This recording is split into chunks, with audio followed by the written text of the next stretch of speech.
जय हिंद बच्चों, बहुत बहुत स्वागत है आपका क्लास 12 अकाउंटेंसी में। बच्चों हम आज एक चैप्टर कवर करने वाले हैं जिसका नाम है रिटायरमेंट और death of a partner. Retirement और death of a partner start करने से पहले हम ये देख लेते हैं कि इस चैप्टर में हम कौन कौन से पॉइंट्स कवर करेंगे। चलिए, इंपॉर्टेंट पॉइंट्स कौन कौन से पॉइंट्स हैं कि भैया हमें इस चैप्टर में क्या क्या कवर करना है। पहली चीज हमें कवर करनी है न्यू प्रॉफिट शेयरिंग रेशो। जब भी मान लो कि देयर आर थ्री पार्टनर्स, कितने पार्टनर बच्चों, एक, दो और तीन, इनका प्रॉफिट शेयरिंग रेशियो है 3:2:1। क्लियर है। अब इनमें से ए ने रिटायरमेंट ले ली, किसने रिटायरमेंट ले ली, ए ने रिटायरमेंट ले ली। क्लियर। तो अब बचेंगे कौन फर्म में, बी और सी बचेंगे। क्लियर है। तो बी और सी न्यू फर्म के एग्जिस्टिंग पार्टनर कहलाएंगे। क्लियर है। ए फर्म से चला गया, सेम केस डेथ में भी होगी। अगर ए रिटायरमेंट ले रहा है तो रिटायरमेंट का केस लग जाएगा, और ए की अगर कोई डेथ हो जाती है ना, डेथ हो जाती है ए की, तो फिर वो क्या हो जाएगा, डेथ के केस में चला जाएगा। तो बचेंगे कौन, बी और सी। चाहे तो बी और सी फर्म को क्या कर दें, डिसॉल्व कर दें, लेकिन डिसॉल्व की कंडीशन हम यहाँ पर नहीं देखेंगे। अभी हम ये देखेंगे कि बी और सी फर्म को क्या करेंगे, कंटिन्यू करेंगे। और जब कंटिन्यू करेंगे तो उनका नया प्रॉफिट शेयरिंग रेशियो क्या होगा, that is new profit sharing ratio. New profit sharing ratio क्या होगा, अब ए फर्म से चला गया तो बचे कौन, बी और सी। तो बी और सी का नया रेशियो क्या बन जाएगा बच्चों, 2:1। ये कहलाएगा ओल्ड रेशियो और ये कहलाएगा न्यू रेशियो। क्लियर हो गई कहानी। रिटायरमेंट या डेथ में जो पार्टनर फर्म छोड़ के चला जाता है तो उसके शेयर को अपन क्या कर देते हैं, आउट कर देते हैं, और जो रिमेनिंग पार्टनर बचते हैं उनको अपन बोलते हैं एग्जिस्टिंग पार्टनर। वो फर्म को क्या करेंगे, कंटिन्यू चलाएंगे, और कंटिन्यू चलाएंगे जो रेशो उनका गिवन है उस रेशो में। अदरवाइज जो पार्टनरशिप डीड में वो क्या करेंगे, अमेंडमेंट करने के बाद जो रेशो डिसाइड करेंगे उस रेशो में। क्लियर है। अगर कोई अमेंडमेंट नहीं है पार्टनरशिप फर्म में या पार्टनरशिप डीड में, तो जो इनका ओल्ड रेशो है उसी को अपन क्या मान लेंगे, न्यू रेशो। लेकिन पहले क्या हो रहा था कि छह टोटल हिस्से थे, 3:2:1। टोटल हिस्से कितने थे, छह में से 3 ए को मिलता था, 2 बी को मिलता था, 1 सी को मिलता था। क्लियर है। अब जो नई फर्म बनेगी, ए का रिटायरमेंट हो गया, तो अब केवल क्या बनेगा, नया रेशो 2:1। ए के शेयर को अपन भूल जाएंगे, कौन बचा, केवल बी और सी। ठीक।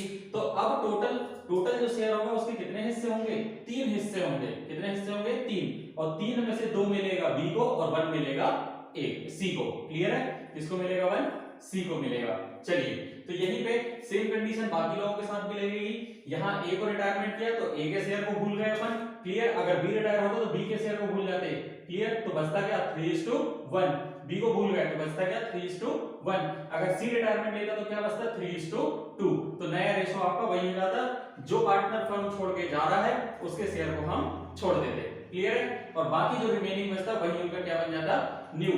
कब तक, जब तक कोई amendment new profit sharing ratio से रिलेटेड पार्टनरशिप डीड में ना हो तब।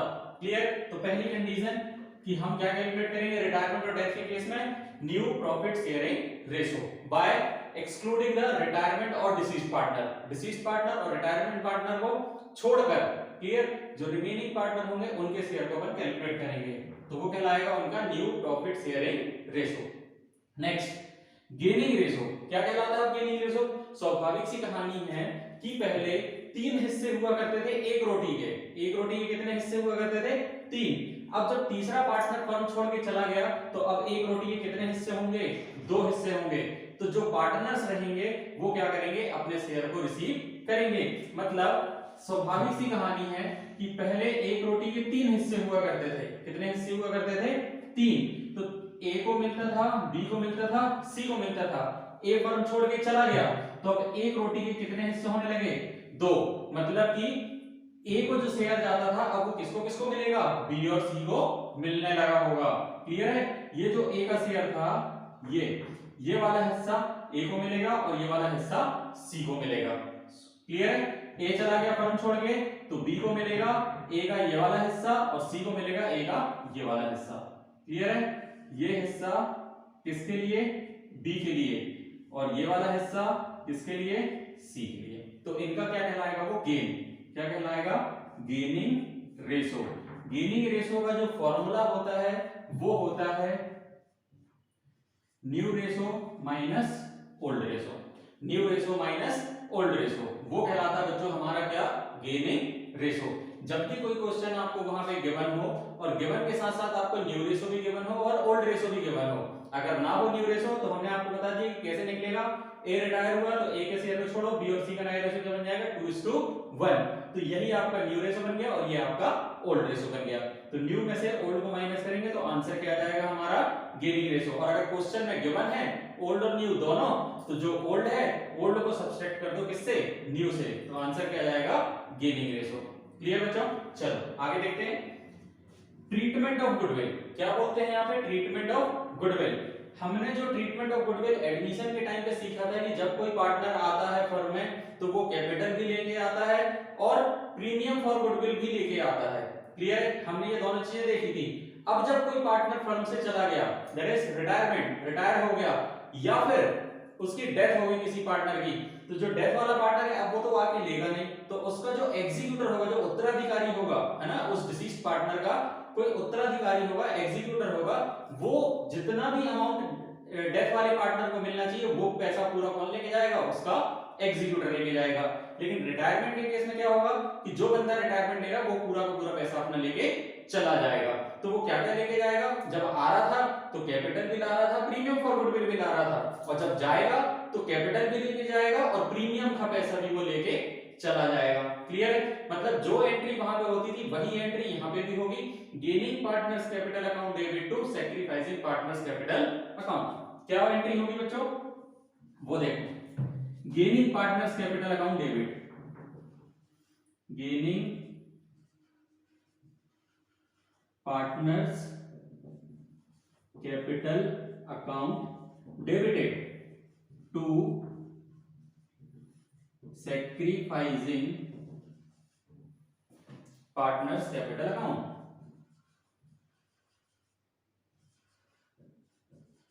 Partners capital account. क्लियर है? डेबिट में अमाउंट आ जाएगा और क्रेडिट में अमाउंट आ जाएगा। ये एंट्री होगी हमारी किस केस में, ट्रीटमेंट ऑफ गुडविल के केस में। क्लियर है? क्या एंट्री बोल दिया हमने ट्रीटमेंट ऑफ गुडविल में, जब कोई पार्टनर फर्म में आता था तो वो कैपिटल भी लेके आता था, प्रीमियम के लिए भी पैसा लेके आता था। क्लियर है? यहां पे भी वही कंडीशन लग रही है, लेकिन यहां उल्टा कंडीशन है। उल्टी कंडीशन कैसी है कि अब जो पार्टनर फर्म छोड़ के जाएगा वो अपनी कैपिटल भी लेकर जाएगा और प्रीमियम फॉर गुडविल का पैसा भी लेके जाएगा। तो फर्म की जितनी गुडविल होगी उस फर्म की गुडविल में से हम किसके शेयर की गुडविल निकालेंगे, जो पार्टनर फर्म से रिटायरमेंट ले रहा है उसके शेयर की, और उसके शेयर की गुडविल को हम किस रेशो में बांटेंगे, गेनिंग रेशो में बांटेंगे। किसमें बांटेंगे, गेनिंग रेशो में, जिसमें से जो गेन वाला पार्टनर होगा, है ना, अब गेनिंग रेशो का फॉर्मूला है न्यू माइनस ओल्ड, तो जो आंसर प्लस में आएगा वो गेन कहलाएगा और जो आंसर माइनस में आएगा वो सैक्रिफाइस कहलाएगा।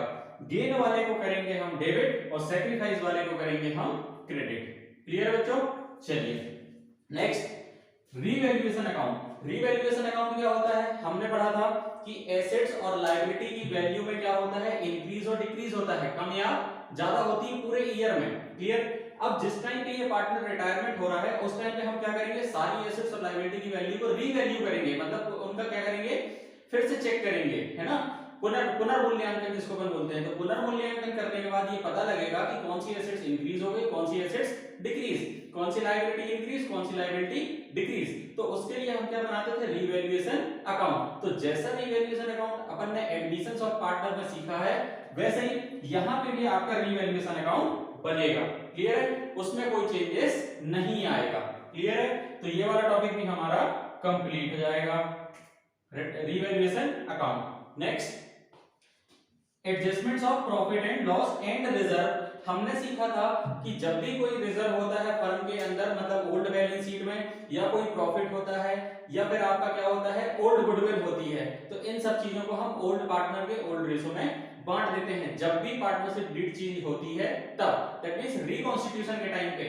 और जब रिकॉन्स्टिट्यूशन होता है तो कौन कौन सी कंडीशन में रिकॉन्स्टिट्यूशन होता है, जब वो अपने प्रॉफिट शेयरिंग रेशो को चेंज करते हैं तब, या फिर कोई पार्टनर फर्म में एडमिट होता है तब, या फिर कोई पार्टनर रिटायरमेंट लेता है तब, या फिर किसी पार्टनर की डेथ हो जाती है तब। और डिसोल्यूशन के टाइम पे भी यही कंडीशन बनती है कि जो भी ओल्ड आइटम होता है ओल्ड पार्टनर के ओल्ड रेशो में बढ़ जाता है। तो हमने वहां पे क्या देखा था, जैसे कोई रिजर्व अगर हो, अगर कोई क्या हो वहां पे रिजर्व हो, तो रिजर्व बढ़ जाता है ओल्ड पार्टनर के ओल्ड रेशो में, है ना। तो हमने क्या बताया था कि जो भी क्रेडिट वाले आइटम होते हैं, जो भी क्रेडिट वाले आइटम होते हैं, जब हम इन्हें डिस्ट्रीब्यूट करते हैं, जब हम इन्हें क्या करते हैं, डिस्ट्रीब्यूट करते हैं, तो जितने भी क्रेडिट वाले आइटम होते हैं उनको हम कर देते हैं डेबिट। क्या कर देते हैं उनको, डेबिट। अब जो रिजर्व होता है ये लायबिलिटी, लायबिलिटी मतलब क्रेडिट आइटम, और जब क्रेडिट आइटम है तो जब अपन इसको डिस्ट्रीब्यूट करेंगे तो इसकी जो एंट्री होगी वो होगी reserve account debited to partners capital account. Clear बच्चों, ये एंट्री हो जाएगी पहली रिजर्व के पार्ट में। किसकी एंट्री हो गई, reserve account debited to partners capital account. Old partner old ratio, पहले कितने पार्टनर थे, A B C, 3 partner, ratio क्या था 3:2:1। मान लो कोई चीज थी हमारी कितनी 6000 की, तो 6000 को अपन बांट देंगे, तो reserve account debit to A's capital to B's capital to C's capital, और ए के सामने 3000, 6000 को बांट रहे हैं बच्चों, टोटल शेयर 3 2 5 और 1 6, 6 को 6 से डिवाइड किया तो 1000 आया, 1000 into 3 तो ए का आ जाएगा 3000, बी का जाएगा 2000 और सी का जाएगा 1000। क्लियर है, चलिए आगे। अब बात आती है प्रॉफिट की। किसकी बात आती है, प्रॉफिट। अगर लायबिलिटी साइड में दिया है तो वो प्रॉफिट कहलाएगा, और अगर एसेट साइड में दिया है तो वो कहलाएगा लॉस। एसेट साइड वाला डेबिट आइटम कहलाता है, लायबिलिटी साइड वाला क्रेडिट आइटम कहलाता है। और जब अपन लायबिलिटी वाले आइटम को बांटते तो एंट्री हो जाती है रिजर्व अकाउंट डेबिट या प्रॉफिट अकाउंट डेबिट, है ना। ये सारी चीजें टू पार्टनर्स कैपिटल अकाउंट, और पार्टनर्स कैपिटल कौन, old partner old ratio.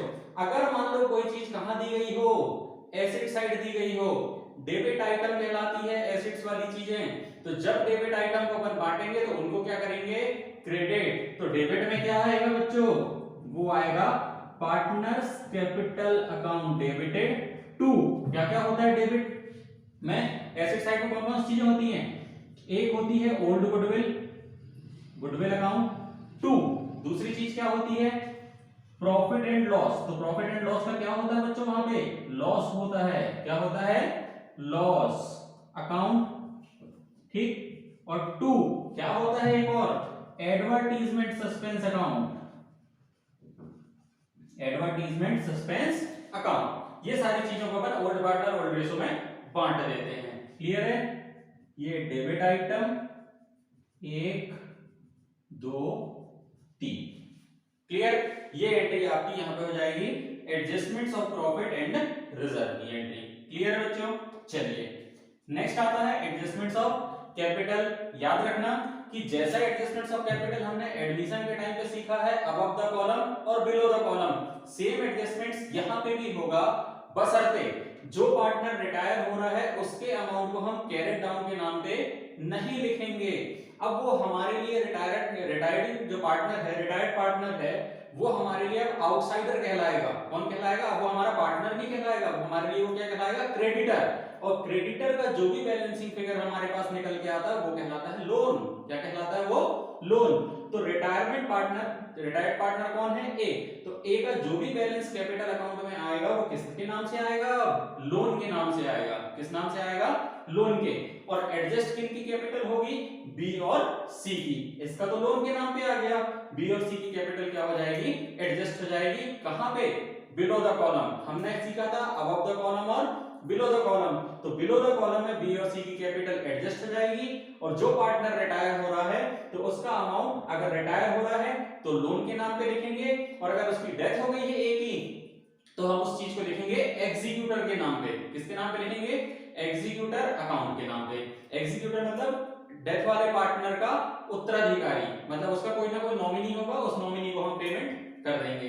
Clear, तो किसके नाम से आएगा, एग्जीक्यूटर के नाम से। तो ये भी अपन देखेंगे बाद में। नेक्स्ट अपना आता है अमाउंट ऑफ रिटायर्ड और डिसीज्ड पार्टनर। अब क्या बोल रहा है कि कितना अमाउंट रिटायर्ड पार्टनर को मिलेगा और कितना अमाउंट डिसीज्ड पार्टनर को मिलेगा, मतलब जिसकी डेथ हो गई उसके एग्जीक्यूटर को कितना पैसा मिलेगा।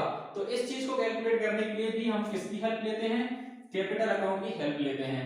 कैपिटल अकाउंट से ही हमको ये पता चलता है कि रिटायर्ड पार्टनर को कितना पैसा देना है या डिसीज्ड पार्टनर के एग्जीक्यूटर को कितना पैसा देना है। क्लियर है, तो ये भी हम आगे चल के सीख लेंगे। चलिए, यहाँ पे हमने सारी एक स्ट्रक्चर बना लिया है, पूरा एक चार्ट तैयार कर लिया है कि हमें इस चैप्टर में क्या क्या चीजें कवर करनी है। पहली हमने बताई न्यू प्रॉफिट शेयरिंग रेशो कैसा होता है वो भी हमने आपको बता दिया। गेनिंग रेशो फॉर्मूला होता है गेनिंग रेशो का न्यू माइनस ओल्ड। अगर आंसर प्लस में आया तो गेन कहलाएगा, आंसर माइनस में आया तो सैक्रिफाइस कहलाएगा। और उसी चीज को जो गेन निकला है हमारा गेनिंग रेशो निकला है, ट्रीटमेंट ऑफ गुडविल के अमाउंट को हम उसी रेशो में बांटते हैं। तो एंट्री क्या होती है, gaining partners capital account debit to sacrificing partners capital account. Clear है ये? तो ये कहलाएगा ट्रीटमेंट ऑफ गुडविल। रीवैल्यूएशन जैसा एडमिशन में पढ़ा है same. Adjustments of profit and reserve जैसा वहां पढ़ा था, फिर से हमने उनकी एंट्री यहां पे देख ली है, तो इसी के अकॉर्डिंग ही हमको एंट्री करनी है। एडजस्टमेंट्स ऑफ कैपिटल जैसा वहां देखा था सेम आपको यहां पे भी वही चीज करनी है, बशर्ते जो पार्टनर रिटायर हो रहा है या जिसकी डेथ हो रही है उसके अमाउंट को हम डिफरेंट नेम पे लिखते हैं। रिटायरमेंट के केस में लोन के नाम पे लिखेंगे, डेथ के केस में एग्जीक्यूटर के नाम पे लिखेंगे। और लास्ट में आता है अमाउंट ऑफ रिटायर्ड और डिसीज्ड पार्टनर। तो कैपिटल अकाउंट की हेल्प से जो फाइनल बैलेंस निकल के आता है रिटायर्ड पार्टनर का या डिसीज्ड पार्टनर का, उसी को बोलते हैं अपन अमाउंट ऑफ रिटायर्ड और डिसीज्ड पार्टनर। क्लियर बच्चों?